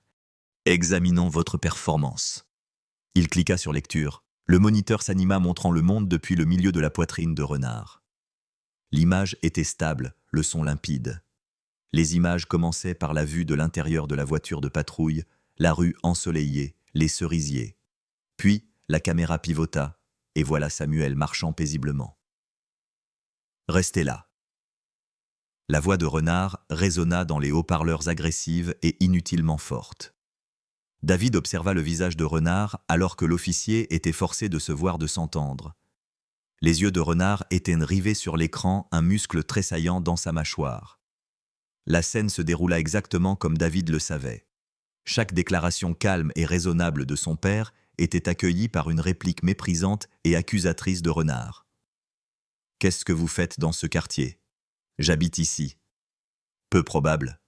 Faites-moi voir vos papiers. » David mit la vidéo en pause. « Peu probable, » répéta-t-il, laissant le mot flotter dans l'air. « Sur la base de quelle preuve officier, quel protocole de formation vous instruit de déterminer la probabilité de résidence d'une personne sur la base d'une évaluation visuelle ?» Renard déglutit difficilement. « Monsieur, c'était un pressentiment. Un pressentiment n'est pas un motif valable, » le coupa David. « Un pressentiment n'est pas une preuve. Un pressentiment est souvent juste un mot plus joli pour désigner un préjugé. Continuons. » Il appuya sur lecture. L'échange concernant le permis de conduire était encore plus accablant en vidéo. La main de Samuel stable et lente, offrant le portefeuille. Renard s'en saisissant son mépris palpable. « Cela ne prouve rien. Plein de gens ont de faux papiers. » David fit une nouvelle pause. « Avez-vous observé le moindre signe de falsification sur le permis ? L'hologramme manquait-il ? La plastification se décollait-elle ? La photo ne correspondait-elle pas à l'homme devant vous ? » « Non, monsieur, » admit Renard, sa voix n'étant plus qu'un souffle. « Ainsi, vous aviez une pièce d'identité délivrée par l'État avec 0 signe de fraude, et vous l'avez rejetée d'emblée. Pourquoi ?» Renard n'avait pas de réponse. Il fixait juste l'image figée sur l'écran, sa propre main tenant la preuve de son erreur. Ils continuèrent à regarder. Ils virent l'explication patiente de Samuel. Ils virent Renard se moquer de lui. Ils entendirent le moment qui glaça à nouveau le sang de David. « C'est un quartier propre sur blanc, et nous allons faire en sorte que ça le reste. » David laissa la phrase résonner dans le bureau silencieux. Il n'eut pas besoin de dire un mot. La vidéo disait tout. C'était la preuve irréfutable, l'aveu, la preuve incontestable de l'animosité raciale qui motivait toute la rencontre. Renard grimaça comme s'il avait été physiquement frappé par ses propres mots. Il s'affaissa encore plus sur sa chaise, le visage pâle et moite. Les images continuèrent jusqu'à l'arrestation. La caméra trembla lorsque Renard s'élança en avant. Le grognement de douleur de Samuel quand son bras fut tordu était faible, mais audible. Le son des menottes, se serrant, fut écœurant de clarté. « Retournez-vous, avant que je ne vous y force. Vous avez le droit de garder le silence. » La récitation des droits piliers sacrés du système judiciaire sonnait comme une blague amère dans le contexte de l'injustice manifeste qui précédait. David laissa la vidéo défiler pendant tout le trajet en voiture. Ils écoutèrent en les vantardises de Renard son monologue d'autosatisfaction sur la police proactive, sa prédiction que le préfet lui donnerait une mention. Chaque mot était un clou de plus dans son cercueil. Enfin, les images s'arrêtèrent alors qu'il éteignait la caméra en entrant dans le garage sécurisé. David éteignit le moniteur. Le bureau fut replongé dans le silence. Les preuves étaient écrasantes, irréfutables. La caméra piéton, un outil conçu pour garantir la responsabilité de l'officier, avait parfaitement rempli son rôle. Elle avait capturé chaque violation de procédure, chaque accusation sans fondement, chaque mot entaché de préjugés. Elle ne mentait pas. « Alors, officier Renard, » dit David, sa voix étant d'un calme trompeur. « Après avoir revu vos propres images, avez-vous quelque chose à ajouter à votre rapport ? Des corrections que vous aimeriez apporter à votre évaluation initiale selon laquelle mon père n'était pas coopératif et que vos actions étaient un exemple d'école de police proactive. » Renard leva enfin les yeux, le regard empli d'une terreur désespérée et suppliante. Il ne vit aucune pitié sur le visage du préfet. Il ne vit que le visage froid et dur de la justice. « Monsieur, » s'étouffa-t-il, « j'ai fait une erreur, une terrible erreur. » « Non, officier, » le corrigea David, sa voix comme de la glace. « Une erreur, c'est une faute de frappe dans un rapport. Une erreur, c'est prendre un mauvais virage en patrouille. Ce que vous avez fait n'était pas une erreur, c'était un choix. Vous avez fait une série de choix tous informés par la bigoterie et les choix ont des conséquences. » David fixa l'homme brisé sur la chaise en face de lui. L'aveu d'une erreur par Renard n'avait aucun sens. C'était le plaidoyer d'un animal acculé, pas le remords d'un homme qui comprenait la profondeur de sa faute. Pour David, le problème transcendait désormais cet incident unique catastrophique. La question n'était plus seulement ce que Renard avait fait aujourd'hui, mais s'il l'avait déjà fait auparavant. Un officier avec ce niveau de préjugés ancrés ne les développait pas du jour au lendemain. « Attendez ici », ordonna David. Il se leva et se dirigea vers un classeur verrouillé dans un coin de son bureau. Il tapa un code et ouvrit un tiroir marqué « Affaires internes ». Il en sortit une épaisse chemise de dossier avec un nom soigneusement imprimé sur l'onglet « Renard K ». Il lâcha le dossier sur le bureau devant Renard. Il atterrit avec un bruit sourd qui sembla faire écho à la finalité d'un marteau de juge. « C'est votre dossier administratif », dit David. « Je révise les dossiers de chaque officier qui fait l'objet d'une plainte aussi mineure soit-elle. J'ai déjà lu le vôtre, mais je pense qu'il est temps que nous le relisions ensemble. » Il ouvrit la chemise. À l'intérieur se trouvaient des mentions dont Renard était manifestement si fier pour un grand nombre d'arrestations pour des contraventions pour son approche proactive. Mais glissés entre elles se trouvaient d'autres documents plus troublants. « Voyons voir », dit David, sortant la première feuille. « Il y a 3 ans, une plainte d'un certain monsieur Garcia. Il affirmait que vous l'aviez arrêté pour un feu arrière cassé qui s'était miraculeusement mis à remarcher une fois qu'il était sur le bord de la route. Il allègue que vous l'avez interrogé sur son titre de séjour pendant 20 minutes, même après qu'il a présenté un permis de conduire valide et une preuve de citoyenneté. La plainte a été jugée non fondée. Votre représentant syndical a soutenu que c'était sa parole contre la vôtre. » Il en sortit un autre. « Il y a 2 ans, une Madame Leroy a déposé plainte. Vous et votre partenaire avez répondu à une plainte pour tapage nocturne dans sa résidence.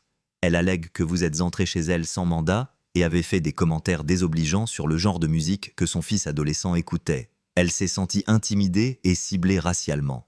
Sa plainte a été classée faute de preuves suffisantes. Votre partenaire a confirmé votre version. » David marqua une pause, ses yeux s'ancrant dans ceux de Renard. « Est-ce que vous commencez à voir un schéma ici, officier ?» Renard était livide. Il fixait les documents comme s'il s'agissait de serpents venimeux. C'étaient des incidents qu'il avait oubliés depuis longtemps, des contrariétés mineures qui avaient été facilement balayées par le système conçu pour le protéger. Vus isolément, c'étaient des incidents mineurs, mais vus ensemble à la lumière crue des événements d'aujourd'hui, ils formaient une mosaïque claire et accablante de police discriminatoire. « Et voici celui dont je me souviens le plus clairement, » dit David, sortant un 3e dossier. Il y a 6 mois, un groupe d'étudiants tout noirs était assis dans une voiture dans un parc public après la tombée de la nuit. Vous les avez retenus pendant plus d'1 heure, fouillé leur véhicule sans consentement, prétendant avoir senti une odeur de cannabis, mais n'avaient rien trouvé et avaient vérifié leurs antécédents. Ils étaient tous réglo. Ils ont déposé une plainte formelle alléguant qu'ils avaient été ciblés à cause de leur race. C'était votre parole contre la leur. L'affaire a été classée. David se renversa dans sa chaise, laissant le poids des preuves remplir la pièce. 3 incidents distincts, 3 groupes différents de citoyens issus des minorités, tous alléguant la même chose.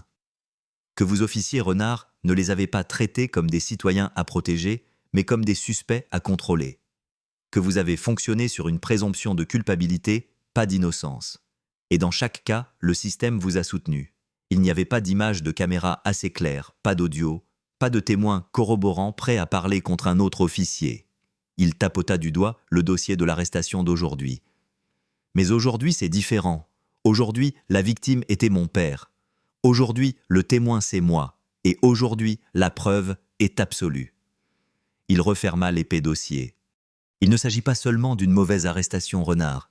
Il s'agit d'un mode de comportement que ce département a laissé s'envenimer.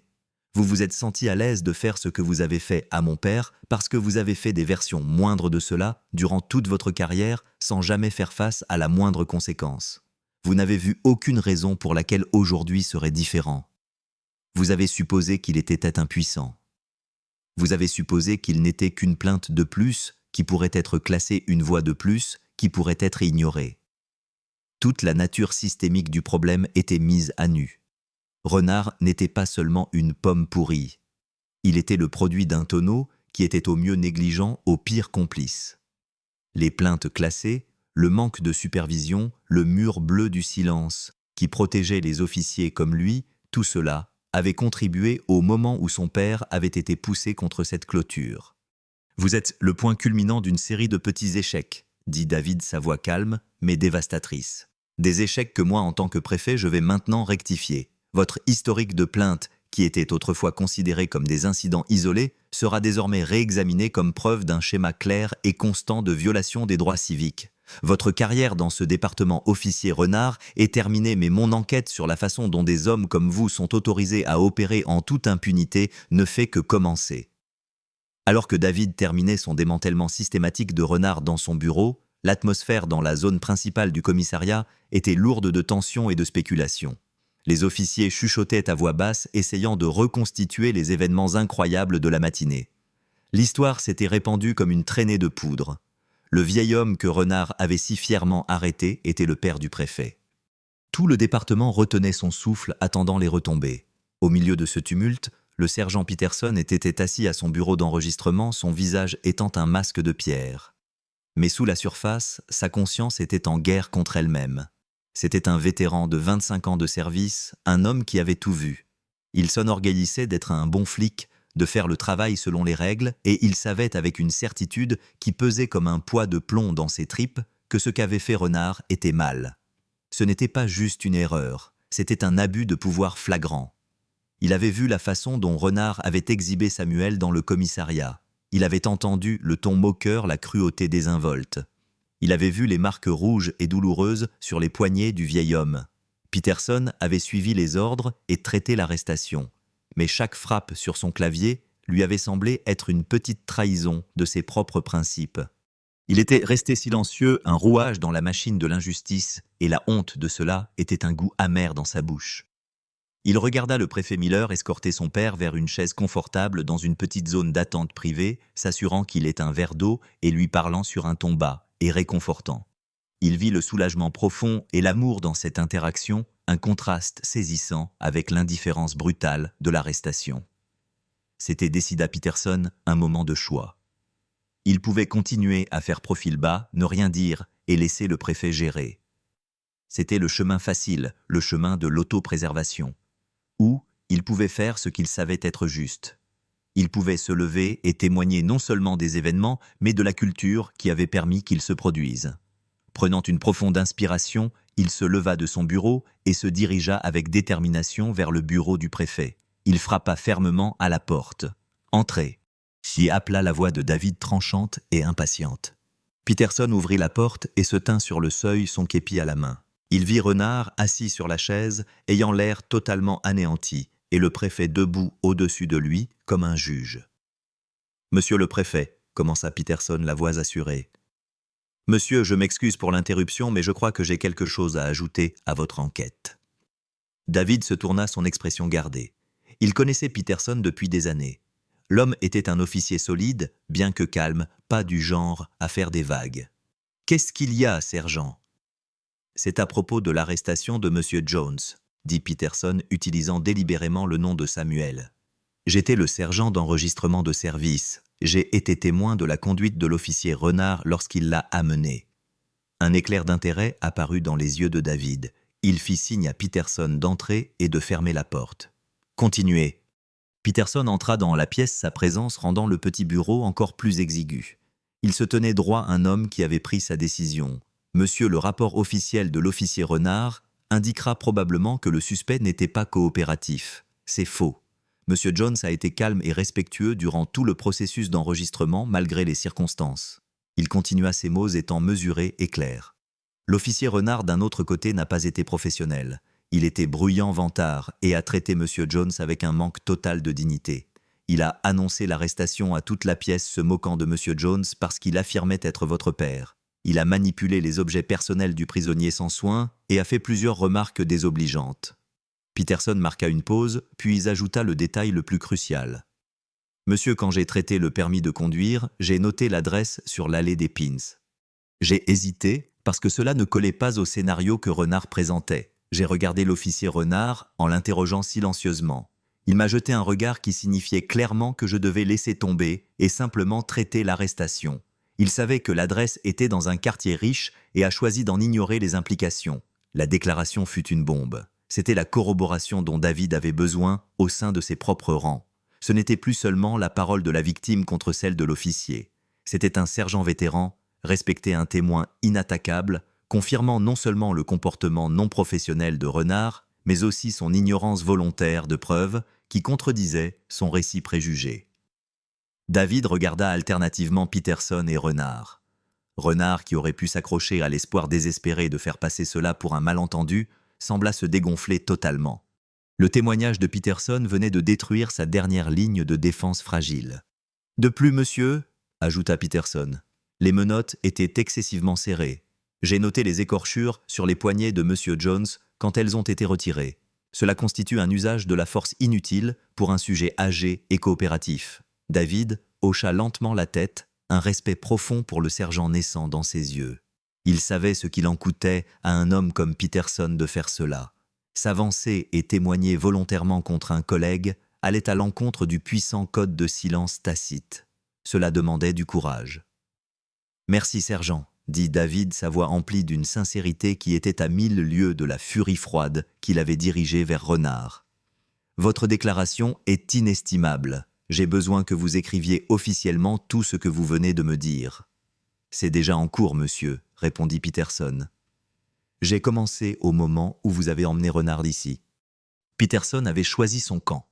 Il avait choisi l'intégrité, plutôt que la complicité, la justice, plutôt que le chemin de moindre résistance. Son intervention était plus qu'une simple preuve de plus. C'était le signe que la maladie au sein du département n'était pas terminale. Il restait encore de bons officiers qui croyaient au serment qu'ils avaient prêté. Et pour David, dans ce moment de crise professionnelle profonde, c'était un signal d'espoir petit mais puissant. Avec la déclaration écrite du sergent Peterson, désormais ajoutée à la montagne de preuves croissantes, la finalité de la situation s'installa dans la pièce comme un linceul.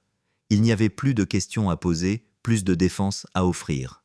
Il n'y avait que la conclusion inévitable. David se leva et se dirigea vers sa fenêtre regardant la ville. Il voyait les toits de Chêne-Séven au loin, un paysage de banlieue paisible qui avait été le théâtre d'un tel abus de pouvoir odieux. Il avait consacré sa vie à protéger cette paix, mais il comprenait plus que jamais que la vraie paix ne pouvait exister sans justice, et la justice exigeait la responsabilité. Il se tourna pour faire face à Renard. Le jeune officier leva les yeux vers lui, le visage étant un mélange de peur, de désespoir et d'une compréhension tragique naissante de sa propre autodestruction. Toute l'arrogance avait disparu, remplacée par le gémissement pathétique d'un homme qui avait tout perdu et savait que c'était entièrement de sa faute. « S'il vous plaît, monsieur le préfet, » supplia Renard, la voix brisée. « Ne faites pas ça. J'ai une famille, un crédit immobilier. Je peux changer. Je suivrai n'importe quelle formation, suspension, travail de bureau, n'importe quoi. S'il vous plaît, monsieur, ne me retirez pas mon insigne. » Le plaidoyer était brut et humain, et un David plus jeune et moins expérimenté aurait pu en être ému. Mais le David Miller qui se tenait ici aujourd'hui, l'homme dont le père était en ce moment assis dans une salle d'attente, essayant de se remettre de l'humiliation que son officier lui avait infligée, ne ressentait rien d'autre qu'une résolution froide. « Votre famille, votre crédit », répondit David, la voix dénuée de sympathie. « Mon père a 72 ans. C'est un enseignant à la retraite qui n'a jamais enfreint une loi de sa vie. Avez-vous pensé à lui quand vous avez mis les mains sur lui? Avez-vous pensé à sa dignité, ses droits, à sa santé? L'insigne que vous avez si peur de perdre n'est pas un droit, Renard. C'est un privilège, c'est un symbole de la confiance publique, une confiance que vous avez fait voler en 1 million d'éclats. » Il retourna à son bureau et prit un formulaire officiel unique dans un plateau. C'était un avis de licenciement. Il prit aussi un stylo. « En vertu de l'autorité qui m'est conférée en tant que préfet de police de la ville de Chêne-Séven, » commença David, sa voix prenant un ton formel et officiel. « Je mets par la présente fin à votre emploi avec effet immédiat. » Il commença à énumérer les motifs, chacun étant un coup de marteau pour la violation de la politique départementale, section 4.1, concernant une conduite indigne d'un officier démontrée par vos propos non professionnels et désobligeants envers un membre du public.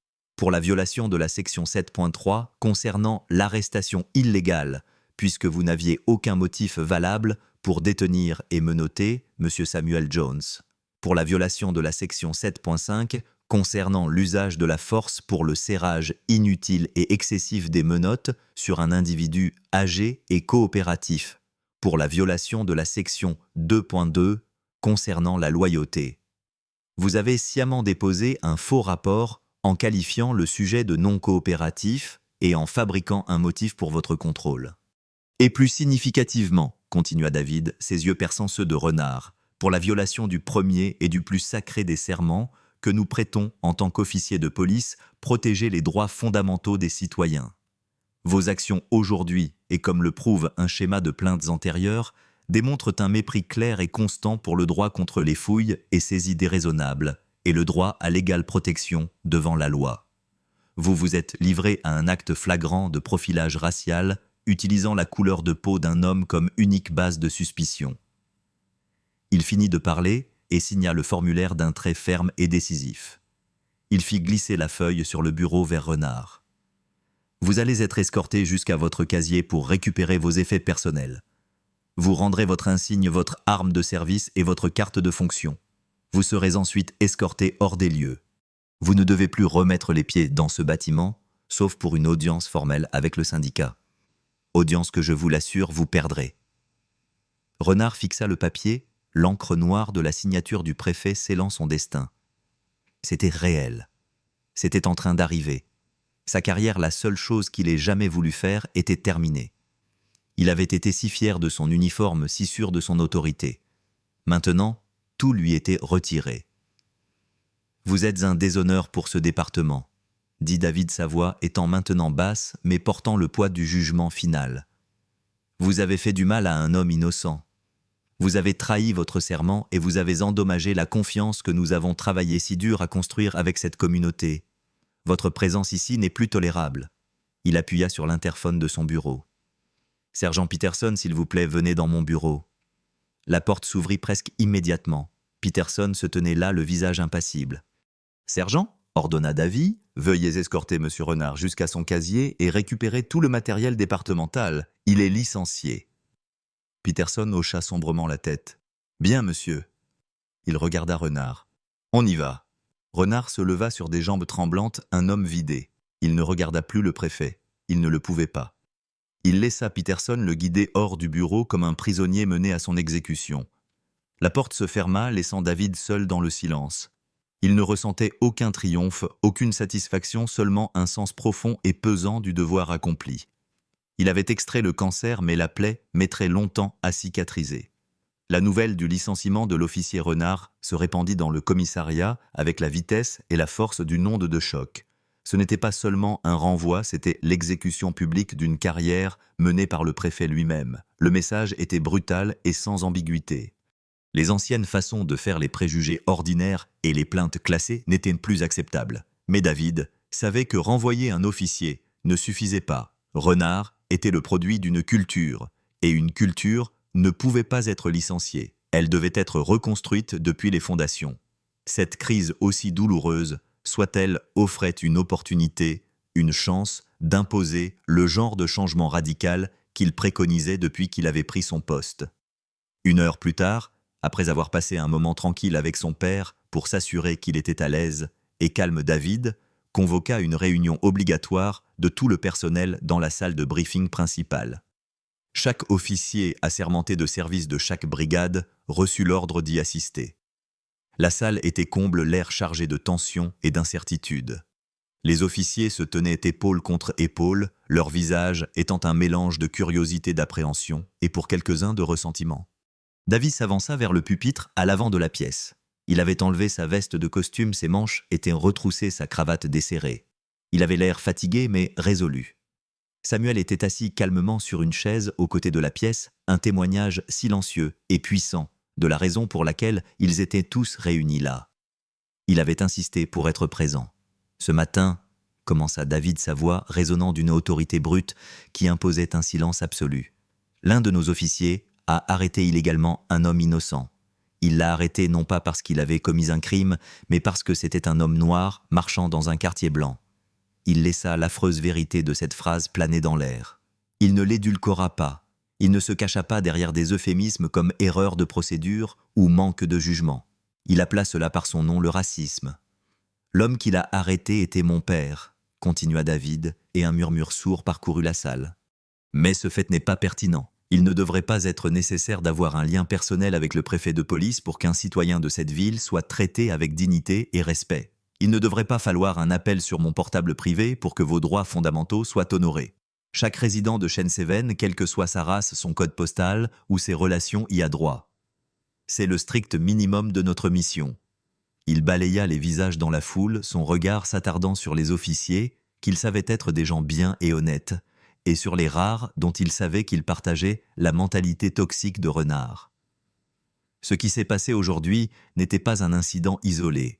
C'était le symptôme d'une maladie de complaisance, de préjugés, d'une mentalité « nous contre eux » qu'on a laissé s'envenimer trop longtemps.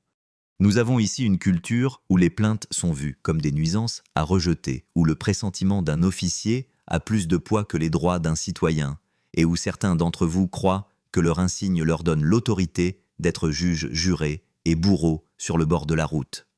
Sa voix se fit plus forte, emplie d'une colère juste à la fois passionnée et contrôlée. Cette culture s'arrête aujourd'hui, ici et maintenant.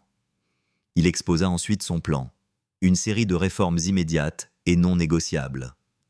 Avec effet immédiat, toute plainte pour police discriminatoire ou profilage racial ne sera plus examinée par le supérieur direct de l'officier, mais par un nouveau conseil de surveillance citoyen travaillant en collaboration avec les affaires internes. Il n'y aura plus de classement de type « sa parole contre la vôtre ». Avec effet immédiat, nous mettons en place un programme de formation obligatoire pour tout le département axé sur la désescalade, les préjugés implicites et le respect des droits des citoyens. Votre présence et votre participation ne sont pas facultatives. Échouer à ce cours entraînera une suspension. De plus, annonça-t-il, nous revoyons totalement nos rapports d'usage de la force.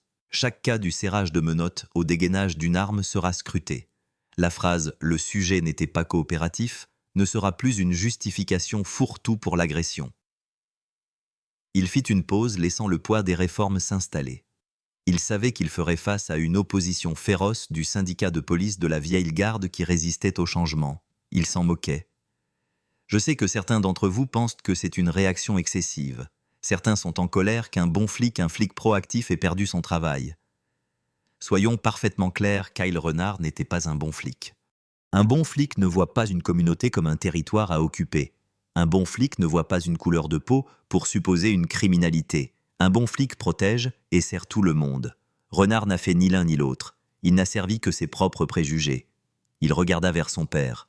L'homme que vous voyez assis ici est l'homme le plus intègre que j'ai jamais connu. Il m'a appris le sens de la justice, de l'intégrité et de l'honneur. Aujourd'hui, ce département l'a trahi. Je l'ai trahi. Et je passerai le reste de mon mandat à faire en sorte que nous ne trahissions plus jamais un citoyen de cette façon. Il s'écarta du pupitre. C'est le nouveau standard. Respectez-le ou changez de métier. C'est tout. Rompez. Les officiers sortirent de la salle dans un silence stupéfait. Le message avait été délivré. Une ligne avait été tracée dans le sable. Pour certains, c'était une menace terrifiante pour leur mode de vie. Pour d'autres, c'était la promesse attendue depuis longtemps d'une meilleure voie. Pour David, c'était la seule voie possible. C'était le début du long et dur travail pour transformer la promesse de réforme en réalité. Le trajet de retour se fit en silence. Le soleil, qui avait été si brillant et joyeux ce matin-là, commençait maintenant sa lente descente, jetant de longues ombres sur les pelouses immaculées de Shenseven. David conduisait les yeux sur la route, mais ses pensées étaient ailleurs. Samuel était assis sur le siège passager, regardant par la fenêtre le quartier défiler. Il semblait identique, mais pour lui, quelque chose de fondamental avait changé. Le voile de la banlieue paisible avait été déchiré, révélant la laideur qui pouvait se cacher juste sous la surface. Quand ils arrivèrent à la maison, leur maison, ils entrèrent que le confort familier de l'espace étant un baume bienvenu. Après le traumatisme de la journée, David prépara une théière, le rituel domestique simple étant une façon de retrouver la normalité. Ils s'assirent à la table de la cuisine, la même où Samuel avait corrigé des copies pendant 40 ans, les tasses chaudes calées dans leurs mains. « Tu es sûr que tu vas bien, papa ?» demanda David, sa voix empreinte d'une inquiétude persistante. Samuel prit une lente gorgée de thé avant de répondre. « J'ai connu mieux, » admit-il avec un sourire en coin. « Mais j'ai aussi connu pire. Ce n'est pas la première fois qu'on me regarde de cette façon. C'est juste la première fois que ça arrive dans ma propre rue. » Il regarda son fils, les yeux emplis d'un amour profond et inébranlable. « Je suis fier de toi, David. Ce que tu as fait aujourd'hui, c'était juste. C'était bien. Je faisais juste mon travail. dit David. Bien qu'ils sussent tous deux que c'était plus que cela. Il t'a fait du mal, papa. Il t'a humilié. Ma réaction n'avait rien d'abstrait. C'était personnel. La justice est toujours personnelle, le corrigea Samuel doucement. Ce n'est pas une idée abstraite. C'est la façon dont nous nous traitons les uns les autres chaque jour. Tu as pris ma défense. Oui, mais tu as aussi défendu ce qui est juste. Tu l'as fait pour les Monsieur Garcia et les Madame Leroy, qui n'avaient pas le préfet de police dans leur contact. N'oublie jamais cela. Ils restèrent dans un silence confortable pendant un moment. Le traumatisme partagé forgeait une nouvelle couche plus profonde à leur lien déjà puissant. Les événements de la journée avaient été horribles, mais ils y avaient fait face ensemble. Le fils avait protégé le père, et le père avait donné au fils la clarté morale nécessaire pour faire ce qui devait être fait. La colère de David s'était apaisée, remplacée par une détermination lassée. « Le syndicat va contester le licenciement, dit-il en pensant tout haut. Ils vont déposer un recours. Ils vont faire fuiter la version de Renard dans la presse, essayer de le faire passer pour la victime. Laisse-les faire, dit Samuel avec une certitude calme. La vérité est de ton côté. La caméra de ce jeune homme a raconté toute l'histoire. Les mensonges ne peuvent pas résister à ce genre de vérité. Il avait raison. Les images de la caméra piéton étaient absolues. Le schéma des plaintes était indéniable. Le témoignage de Peterson était accablant. Renard était fini, mais le combat plus large, le combat pour l'âme du département de police de Chêne-Séven, ne faisait que commencer. David savait qu'il ferait face à des mois, peut-être des années de résistance. Il serait traité de traître, d'activiste, de préfet qui ne soutient pas ses hommes. Mais en regardant son père, un homme qui avait enduré toute une vie d'injustice avec grâce et résilience, David savait qu'il ne reculerait pas. Il le lui devait. Il le devait à tous ceux qui avaient un jour été jugés sur la couleur de leur peau plutôt que sur la force de leur caractère. L'après-coup silencieux de la tempête était terminé. Le long et dur travail de reconstruction avait commencé. L'histoire de l'officier Renard et de Samuel Jones est plus qu'un simple conte sur un mauvais flic recevant son juste retour des choses. C'est une plongée profonde dans la nature insidieuse du préjugé et l'inertie institutionnelle qui lui permet de s'épanouir. Pour comprendre les actions de Renard, nous devons regarder au-delà de la simple malveillance. Son comportement découlait probablement d'un cocktail toxique d'insécurité, de biais de confirmation et d'un sentiment profond d'impunité favorisé par un système qui le tenait rarement, voire jamais, pour responsable. Il n'était pas seulement un officier voyou. Il était le point d'aboutissement logique d'une culture qui privilégiait une police agressive et proactive au détriment des droits fondamentaux, particulièrement dans les communautés de couleur. Sa vision du monde, qui voyait un homme noir dans un quartier aisé non comme un résident, mais comme une menace inhérente, était renforcée chaque fois qu'une plainte antérieure contre lui était classée. Il ne pensait pas enfreindre les règles. Il pensait qu'il était la règle. En regardant en arrière, on peut se demander ce qui aurait pu être différent. Si Samuel avait eu son téléphone et avait commencé à filmer la rencontre dès le début, Renard aurait-il modéré son comportement, sachant qu'il était documenté par une source tierce? Peut-être que si un voisin, voyant la confrontation injuste, était sorti pour témoigner ou se porter garant de Samuel l'officier, aurait-il été forcé de reconsidérer ses actions? C'est possible. Ces situations hypothétiques soulignent une vérité cruciale. La responsabilité est souvent un effort collectif. La responsabilité de contester l'injustice ne repose pas uniquement sur la victime. Elle repose sur nous tous qui en sommes témoins. Le message ultime de cette histoire est celui d'une double responsabilité. C'est bien sûr la responsabilité de nos institutions et de leurs dirigeants, comme le préfet Miller, d'être vigilants, d'éradiquer la pourriture systémique du préjugé et de créer une culture de véritable responsabilité où les droits d'une personne ne dépendent pas de ses relations. Mais c'est aussi une histoire sur le pouvoir tranquille et inébranlable de la dignité individuelle. La force de Samuel Jones n'était pas dans ses poings, mais dans son calme. Il connaissait ses droits, il a dit sa vérité, et il a refusé de laisser la haine d'un autre homme diminuer son humanité. Dans un monde qui essaie si souvent de nous dépouiller de notre dignité, l'acte de résistance le plus puissant est de refuser de la laisser partir. La justice peut exiger un préfet de police pour l'appliquer, mais elle naît de l'esprit simple et incassable d'un seul homme digne. Quelle partie de la détermination calme de Samuel vous a le plus marqué ? Avez-vous déjà été témoin d'une situation où vous auriez aimé que quelqu'un intervienne pour aider? Faites-nous part de vos réflexions dans les commentaires ci-dessous. Et s'il vous plaît, soutenez notre chaîne pour que nous puissions continuer à vous apporter ces histoires puissantes.